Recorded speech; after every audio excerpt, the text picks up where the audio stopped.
Coming to you live from the YouTube channel as I continue on part series of the week that was college football's history and review. The 1956 college football season.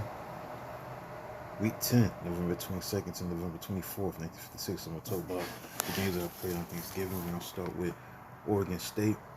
The number 11 team in the country faced their arch rival Oregon, and it led to a tie, 14-14. On Thanksgiving, so as PCC champ Beavers were tied when Buck Ducks struck with 151 left on quarterback Tom Crabtree's touchdown pass to fullback Jack Morris. Oregon State had jumped to 7-0 and 14-7 leads on touchdowns by fullback Tom Berry and wingback Sterling Hammock. Hammock's touchdown atoned for his third quarter blunder when he touched punt at on 36-yard line, so allowing Oregon recovery led to halfback Jim Shanley's touchdown run.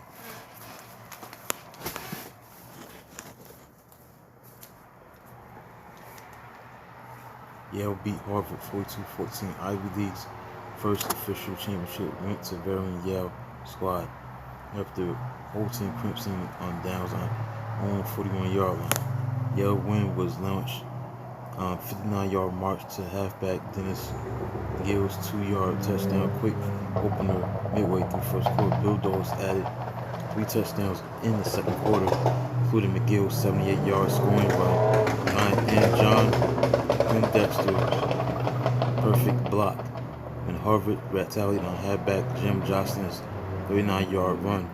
Eli halfback Lyle Ward answered with 77-yard kickoff return for touchdown on way to the 28-7 halftime budge. Crimson's played spirited ball in third quarter, holding first series of Eli's and gaining possession at Yale 26-yard line on interception by fullback linebacker Tony Giannelli. Quarterback John Seymourian slid it into end zone at fourth down from 1-yard line, with Germany Harvard trailed only 28-14. So Yale regained its poise and used its 32-yard punt return to position itself for a brilliant fourth quarter touchdown catch by N. Paul Pata. Bulldogs gained 383 yards on chilly day, finishing 9th nationally in total offense with 355-yard average and 8th in the rushing offense at 265 yards. Pittsburgh and Penn State resulted in the tie, 7-7, as Pittsburgh's Orange Bowl hopes were spoiled by a tie, which saw both scores confined to 5-minute stretch of the second quarter. But Penn State stopped Pitt on their 1-yard line, then launched a 99-yard drive, capped by halfback Billy Kane's 3-yard touchdown run. Panthers halfback Dick Bowen took following kickoff back 23 yards and added 18-yard run and 75-yard touchdown drive. Pitt quarterback Corny Salvatero's only completion of the day went for 18-yard touchdown to end Bob Roseborough. The Lions quarterback kicker Milt Kwan, who didn't start game, missed 24-yard field goal in the last minute. Georgia Tech beat Florida by a score of 20-0. Georgia Tech failed on all 8 of its pass attempts, but used 239 yards rushing. Linebacker Paul Rotenberry's 2 touchdown runs to cruise to win. Florida saw SEC title, and Richard's Flicker losing fumbles at own 25-17, 13-yard lines, and surprise much decision. Little Jimmy Dunn, quarterback architect of 5 Gators wins in a row, was benched as a starter. Sub-quarterback Don Miller made fumble recovery, block punt, and Yellow Jackets' typically sterling defensive effort. Tennessee beat Kentucky 20-7. Opening Tennessee score came when tailback Johnny Majors lost fumble near Kentucky goal line, and outstanding Volunteers tackle John Gordy's alertly grabbed it to step 6 yards to touchdown. Wildcats played fiercely and under direction of 60-minute quarterback Delmar Hughes. They powered 65 yards and 18 plays to go ahead 7-6 on Hughes' sneak early in the third quarter. Majors Boone 69-yard punt midway in fourth quarter, pinned Kentucky's deep, resulting field position placed Volunteers at own 47-yard line. Majors swept right in on Time play for winning touchdown. Kentucky retaliated, but halfback Bobby Cravens lost fumbles to Valentine's guard Bill Johnson at Tennessee 47-yard line. So Majors, who had 443 yards rushing on 23 carries, burst through right tackle and then left tackle on runs of 22 and 31 yards to score a clincher. Louisiana State beat Arkansas 21-7 in Shreveport. Future star of Green Bay Packers, LSU fullback Jimmy Taylor had his greatest game as Tiger. As Taylor lugged ball for 170 yards on 20 carries, 2 touchdowns, including a 74-yard sprint sprung by Joe Woods' block that launched LSU on its upset path in the second quarter. So LSU guard linebacker Bob Ziegler made 27-yard interception touchdown return for 13-0 lead shortly after Taylor's burst. Arkansas countered at the next kickoff, moving to Tigers' yard line. Behind their second unit, runners backs fullback Jerry Ferguson slipped away for 14-yard gain, and when he was about to be hauled down, Ferguson flipped lateral to trailing halfback Don Richdale, who was free to dash, making 25 yards to the end zone. As Bengals led 13-7 at halftime, defensive tackle Earl Leggett shook off his season-long injuries to play great game for the Tigers. So Leggett's fumble recovery early in third quarter led to Taylor's short touchdown and 19-7 edge. LSU defense held on downs at its 9 and 39-yard lines in third quarter, and the quarterback punter MC Reynolds punted out of bounds at 1-yard line in fourth quarter, set stage for defensive ends Wood and Billy Smith to crash in on Porky's quarterback Don Christian for safety. So effective was Bengals' run game, which totaled 295 yards. They bothered with only one pass. Shot was performed by Michigan over Ohio State 19-0 as the Buckeyes bid for share of Big Ten crown bounded away. Embrace of fumbles. Ohio State won calling toss to take stiff breeze from South. It backfired. Michigan went 77 yards to score on opening drive as halfback Terry Barr gathered in quarterback Jim Van Pelt's 21-yard touchdown throw. Barr soon scored his second touchdown after Ohio State halfback Jim Roseborough's second fumble gave Wolverines possession at Buckeyes 9-yard line. Ohio may have trailed 13-0, trailed lifting it, but had best of play thereafter.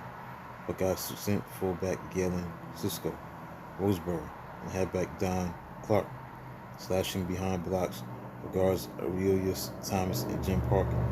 Ohio State fell on fourth down at Michigan 3-yard line in the fourth quarter, then advanced as far as 26-yard line before finally expiring. Wolverine sent halfback Jimmy Pace slipping through tackle for 46 yards to Buckets 24-yard line, and soon put the game away on quarterback Jim Maddox 1-yard touchdown plunge. Oklahoma beat Nebraska 54-6. Sooners notched their 9th straight Big 7 crown, made it look easy with a 653 yards of total offense on game's last play. Oklahoma needed to gain but 2 yards to break team offensive breakup 664 yards. But the fourth team quarterback, Kenny Crossland, fumbled and lost 6 yards, spearheading on a 6-yard ground attack. Halfbacks Clinton Thomas and Tommy McDonald, who scored opening touchdown on 8-yard lateral and caught 3 passes for 77 yards, including 46-yard touchdown from quarterback Jimmy Harris. Harrison sub-halfback Carl Dodd also scored twice. Nebraska fashioned 79-yard touchdown drive early in the second quarter as quarterback Gordon Englert ran option plays that used running talents of fullback Jerry Brown and halfback Frank Nappy. Huskers and Clarence Cook caught 5-yard touchdown pass from Englert, but Oklahoma scored twice in 148 span, 34-6 halftime edge. So California beat UCLA 10-7. And Detroit played power game to overwhelm UCLA. Their big line led by tackles Mike Henry, Monte Clark, who was injected and late going with center Carl Rupke, and Bob Voiles and Bruins guard Esker Harris, Southern California, avoided passing all but 6 times, a rush for 314 yards, but it was past that. Trojans their touchdown, earned Trojans their touchdown 5:39 into the third quarter. But improving quarterback Jim Conroy pitched out to fullback C.R. Roberts, who ran left and tossed 14-yard dying duck to end Hilliard Hill. Quarterback kicker Els Kissinger added victory margin with a 32-yard field goal early in the fourth quarter.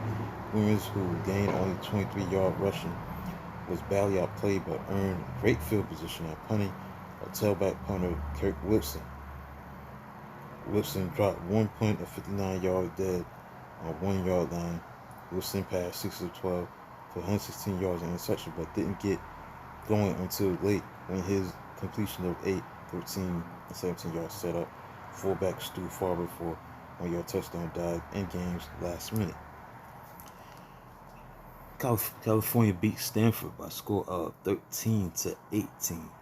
20-18. As Pappy Wardow's last game as coach, California upset Stanford by striking for touchdown, 2 touchdowns in opening 11 minutes on margins of 80 and 63 yards. Golden Bears sophomore quarterback Joe Kapp ran 29 yards, 11 yards with each sprint, ending at 1 yard line to position halfbacks Darryl Roberts, Jack Hart for Cal's second and third touchdown plunges and 14-point lead. The Indians rallied from a 26-second quarter deficit, but failed conversion kicks beat them for the third time in the 1956. Halfback kicker Mike Raftery missed twice. Bear guard Don Pystruck blocked Raftery's third kick try. Departing Stanford quarterback John Brody set new PCC record with 137 completions in a single season, but Brody had a tough day. He lost fumble to defensive end Ron Wheatcroft to launch Bears' second touchdown drive in his first quarter, made bad pitch out while also suffering in Joe Freese goal line drop of perfect 50-yard pass. Waldorf closed with a 67-32-4 slate. 67-32-4 slate. He was 7-1-2 in the big game against Stanford. Trial fullback Lou Valley primarily ran wide for 209 yards and 23 carries and a 14-yard touchdown. Finally, Washington beat Washington State 40-26. Apple Cup offense free for all came up glorious for Washington Huskies as the Burley line carved holes for 368 yards rushing.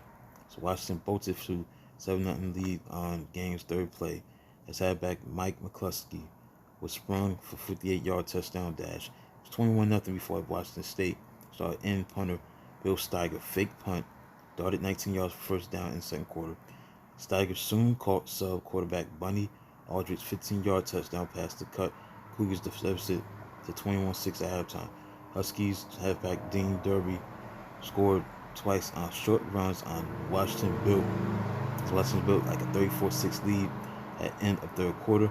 Wazoo sophomore quarterback Bobby Newman, who earlier lost potential touchdown on fumble to Washington and defensive end Bruce Claridge, fired a trio of fourth quarter touchdown passes. 19 yards to Steiger, 4 yards to end Don Guest, 38 yards to end Stan Fanning. Newman's fabulous fourth quarter gave him 3 to-date season records at Pullman. Most completions, 91. Most tries, 170. Most yards, 1,240 yards. So that concludes a look at Week 10, the week that was. The games that were played on November 22nd to the 24th of 1956. So the AP poll, November 26th, was Oklahoma was number 1. Number 2 was Tennessee. Number 3, Iowa. Number 4, Georgia Tech. Number 5, Texas A&M. Number 6, Miami. Number 7, Michigan. Number 8, Syracuse. Number 9, Michigan State. Number 10, Minnesota. Number 11, Oregon State. 12, Pittsburgh. Number 13, Navy. Number 14, Texas Christian. Team Baylor. Number 16, George Washington. Number 17, Southern California. Number 18, Florida. Number 19, Colorado. And number 20, Iowa State. So that concludes a look at the week that was. The games that were played on November 24th to November 22nd to November 24th. Thanksgiving games and over to the games that are played on Friday and Saturday. Talk about a game on Friday? Probably not, but that was the week that was, 22nd to 24th, 1956. Week number 10. So almost close to the end of the season. I got like 2 more weeks to go. Week 11 and week 12, then I'm done.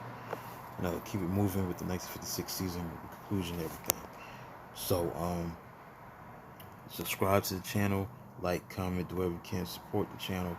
Do a video of this magnitude tomorrow. Until then, talk to you tomorrow. The week that was, college football history in review. 1956 college football season. Week 10. The games that I played on November 22nd to November 24th. 1956. Week 10. November 22nd to November 24th.